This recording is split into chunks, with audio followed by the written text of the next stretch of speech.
Hey guys, welcome back to my channel. Today I'm going to be reviewing slash demoing the new Wet n Wild PhotoFocus Complexion line. So I'm not really sure how new this PhotoFocus line has been out in the world, but I literally just saw the new display at my local Walmart the other day and I had to pick up basically the whole line, which is just a foundation, a concealer, and the setting powder. I love finding good affordable makeup, so whenever I saw this and the price point, I was like, I have to try it and I have to do a review slash demo. So what I'm gonna do is upload two videos. This is gonna be part number one, which is reviewing and demoing the product. I have been trying the whole line for about 3 or 4 days now. I've tried it with a beauty blender, with a brush, with my fingers, and I found a way that I like to apply it that works for me. So I'm going to be showing you all of that in this video, and part number two, which is going to be uploaded on Wednesday, that's when I'm going to be updating you every couple hours how the makeup wears throughout the day, how it feels, how anything that I notice. That's the video that you want to watch if you want to see how it wears throughout the day, basically. We're about to jump into the review slash demo, but before that, I just want to mention my skin type because I think I forgot to mention it in the video, but I have a pretty dry skin all over my face, but the center of my face gets really oily, especially on my nose and maybe like right through here on my cheeks, but everything else dry. I'm also going to include direct links to these products down below if you're interested, and any other information that I may forget to mention in the video will be down below as well. Okay, so on my complexion, I'm not wearing anything that's makeup. I just have on my moisturizer. I really want to try this PhotoFocus line without a primer because I feel like this way it's going to give it the fairest review. The foundation comes in a glass jar with a plastic twisty cap. It comes with a spatula looking applicator. I don't like to apply the applicator directly to my face because I feel, I don't know, it kind of makes me feel a little bit gross. So what I like to do is actually on clean hands, apply some on the back of my hand. So I'm first going to start with just a little bit of product. I've tried blending it with a brush, a beauty blender, and my fingers. I feel like the best application that I personally like is a brush, and the one I'm using today is by IT Cosmetics. This is the number 206 Buffing Mineral Powder. This foundation claims that it was created to deliver a flawless camera-ready makeup under any lighting with and without flash. Made with a matte light diffusing complex to give your skin a #no filter perfection. This foundation is available in 20 different shades and it's also vegan. Alright, so this is just a very thin layer of foundation. I feel like it did a really good job at covering the redness. Definitely didn't give me an instant full coverage, but it does even out the skin tone. So if you compare it to this side of my face, it covered up the redness, but you can still see my skin through the foundation. And I do have a couple of dark spots right here that I would like to cover. So we're going to do another light layer just on the areas where I want to cover. And I'm just going to push it into that first layer because I don't want to move around the first layer.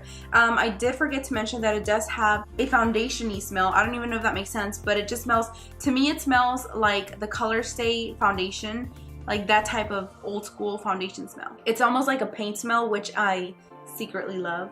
Alright, so as you can tell with a little bit more product, it did cover all of my redness. The dark spots that I have on the side of my face are completely gone. This foundation is definitely buildable. You just want to make sure that you're tapping it to build the product instead of swirling it. I can already feel that it's setting on my skin. It feels really, really comfortable. It has a very thin texture, which I love because it doesn't feel heavy on the skin. This foundation claimed that it was going to dry to more of a matte finish, which I agree, but it's more of a soft matte finish. It definitely doesn't have a really matte finish. I can still see a little bit of glow on my face. Like I mentioned earlier, I do have drier skin, but it gets pretty oily just around my nose area. But right here on my cheek area, it does not feel dry, it doesn't feel stiff, it doesn't feel heavy, and it definitely does have a buildable coverage, which is great because that way you can choose how much coverage you want. Okay, something that I just noticed, I feel like this foundation kind of oxidizes just a little bit, maybe not even half a shade, but it does definitely oxidize. I've had this side of my face on for a little bit longer than this one. This one's like fresh, I'm barely applying it, and this side looks a lot lighter than this side. I don't know if you can tell on camera, but can you see the difference in color?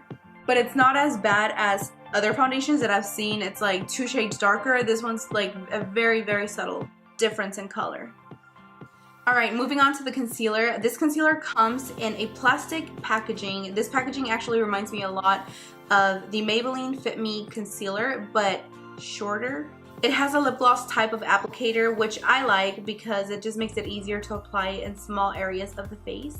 The claims on this concealer is that it's a creamy, luminous concealer. It is tested to be cast white free under 7 different lighting conditions.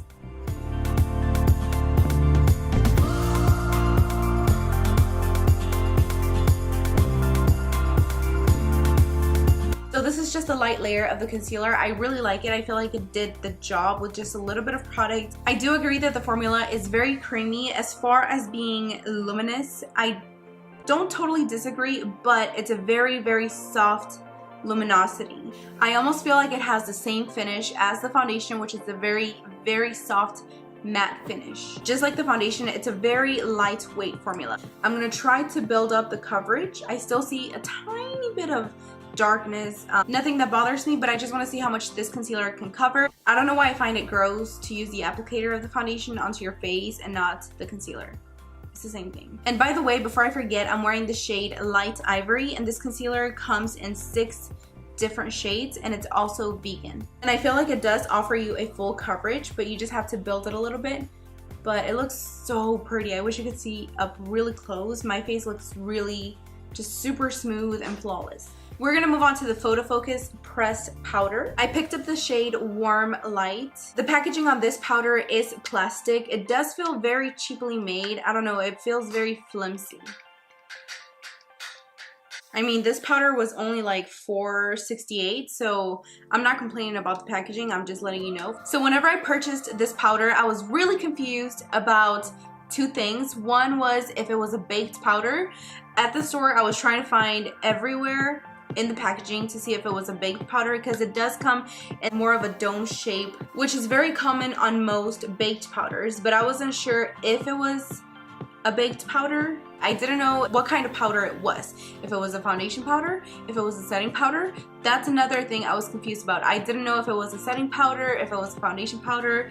It just says pressed powder. Whenever I got home and I swatched it for the first time, I kind of figured that it was going to be more of a setting powder because the consistency of it is very silky. Oh, it feels really good. It's very, very lightweight. So I did a little bit more research on their website, and yes, this is a setting powder. This powder claims that it uses light diffusing pigments, which give the skin a veil of silky, natural looking perfection in photos every single time. It also claims that it sets makeup with a soft satin finish, and each shade complements a range of skin tones. This powder comes in 8 different shades. I do agree that it has more of a satin finish. It's a very lightweight formula. It doesn't feel heavy on the skin. So I'm back and I already finished doing the rest of my complexion, which is just literally like my bronzer and a little bit of highlights. So that's all for this review slash demo video. Let me know what you thought on the comments below. If you've tried any of these products, let me know if you like them, if you didn't like them, what do you think about them? Don't forget that on Wednesday, I'm gonna be uploading a video taking you with me the whole day, updating you on how this foundation wore throughout the day. So if you don't wanna miss out on that video and other future videos, then just go ahead and subscribe to my YouTube channel. Thank you guys so much for watching, and I'll see you on Wednesday on my next video.